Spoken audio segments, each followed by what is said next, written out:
बिस्मिल्लाहिर्रहमानिर्रहीम। अस्सलाम वालेकुम। कैसे हैं आप सब? उम्मीद है आप सब मज़े से होंगे, खुश होंगे, खैरियत से होंगे। यूरिक एसिड एक तकलीफ दह बीमारी है जिसकी वजह से इंसान को चलने में बहुत तकलीफ़ महसूस होती है। यूरिक एसिड ज़्यादातर मर्दों में पाई जाती है क्योंकि औरतों में यूरिक एसिड का मसला ज़रा कम ही देखने में आता है। यूरिक एसिड प्रोटीन की ज़्यादती से होता है। ख़ास तौर पर मीट प्रोटीन इस्तेमाल करने से यूरिक एसिड की ज़्यादती हो जाती है। इसके अलावा एनिमल ऑर्गन्स खाने से भी यूरिक एसिड बढ़ जाता है, जैसे कि मगज़, गुर्दे, कलेजी और पाए वगैरह। यूरिक एसिड के मरीज़ों को कुछ दालें और सब्जियां भी मना होती हैं। वज़न की ज़्यादती भी यूरिक एसिड की एक अहम वजह है। यूरिक एसिड एक मुकर्रर मिकदार इंसानी जिस्म की ज़रूरत है, लेकिन जब इसकी मिकदार मुकर्रर मिकदार से बढ़ जाती है तो ये नुकसानदेह हो जाता है। यूरिक एसिड के मरीज़ों को वॉक ज़रूर करनी चाहिए, पानी का इस्तेमाल ज़्यादा करना चाहिए। इसके अलावा मरीज़ों को रेड मीट से, बेकरी आइटम्स से, फुल क्रीम मिल्क, मक्खन और चीज़ से भी परहेज़ करना चाहिए। इन मरीज़ों के लिए गाय का दूध अच्छा है। कोशिश करें कि यूरिक एसिड के मरीज़ों को खाने में ऑलिव ऑयल इस्तेमाल करें। इनके लिए गाय का दूध अच्छा माना जाता है। कोशिश करें कि यूरिक एसिड के मरीज़ों के खाने में ऑलिव ऑयल इस्तेमाल करें। जो चीज़ें इनको इस्तेमाल करनी चाहिए उनमें चेरी का वाटर शेक बहुत इनके लिए फ़ायदेमंद है और अदरक लहसुन भी इनके लिए बहुत मुफीद है। यूरिक एसिड के लिए मैं एक बहुत ही सिंपल रेमेडी लेके आया हूँ। हमेशा की तरह घरेलू इंग्रेडिएंट्स हैं जो कि हर किचन में पाए जाते हैं। सबसे पहले उसमें अदरक है, सफ़ेद ज़ीरा है, लेमन जूस है और शहद है।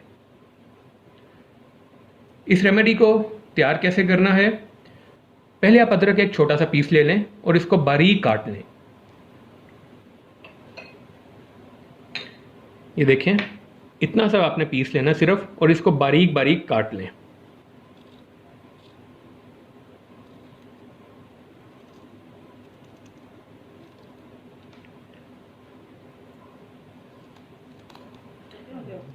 मैंने अदरक को चॉप कर लिया है। अब चलते हैं हम अपनी बाकी रेमेडी की तरफ। तो चलते हैं अपने किचन में। हम अपने किचन में आ गए हैं। पैन को मैंने चूल्हे पर रख दिया है, फ्लेम ऑन कर दिया है। अब इसके अंदर जो मैंने जिंजर चॉप किया था वो मैं इसके अंदर ऐड कर दूंगा और इसको मैं लो फ्लेम पे बॉईल होने दूंगा। जब ये बॉईल होने लगेगा तो मैं इसको लिड से कवर करके तकरीबन 2 मिनट के लिए छोड़ दूंगा।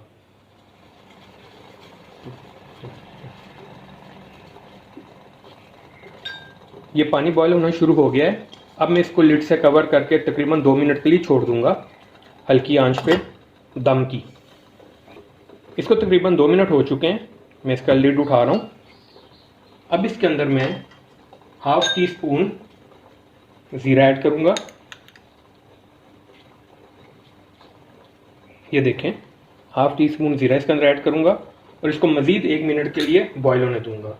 ये देखें, इसको बॉयल आ गया है।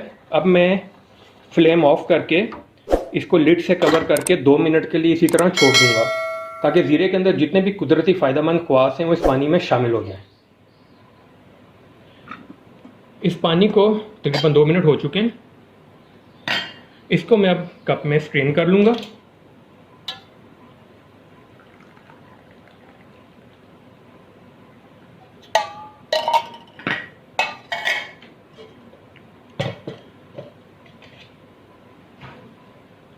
इस कहवे के अंदर अब मैं half tea spoon lemon juice add करूँगा और हाफ टी स्पून ही हनी ऐड करूँगा।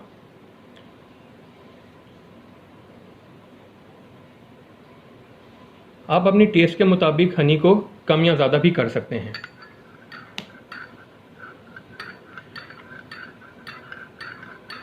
ये लीजिए, यूरिक एसिड के लिए हमारी ज़बरदस्त नेचुरल रेमेडी तैयार है।